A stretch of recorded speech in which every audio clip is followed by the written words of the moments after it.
60 floors total. It's not like hooking up to a boat or a camper and pulling it away. There's a lot that goes into it. James Schindeldecker, Berkeley County School District Project Manager.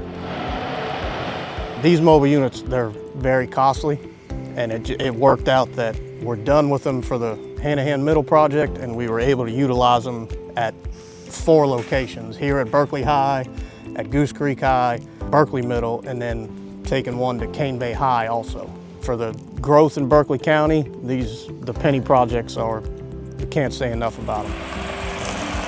So here at Berkeley High School, we just tore down the old metal building. We're getting ready to bring in the one modular from Hanahan Middle School Villas.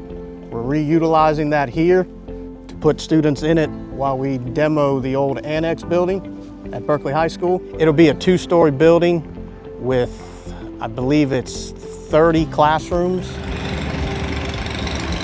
We have penny project at Goose Creek High also, where we're also taking 2 sets of modulars from Hanahan Middle Villas and putting them there so we can do the same thing. Tear down the old outdated wing and add a 2-story wing in its place.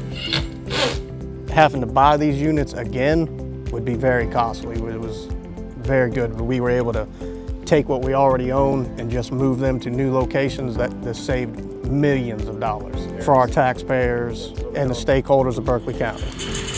This was a major event to get this temporary facility broke down and moved to all the new locations in the amount of time that we have. We just want to thank everybody that was involved, from our maintenance staff to our contractors, everybody involved. It was a major undertaking. See these projects from start to finish, through the design phase of it, into permitting, and then starting construction. This is what we do. We love it. Can't wait to build more.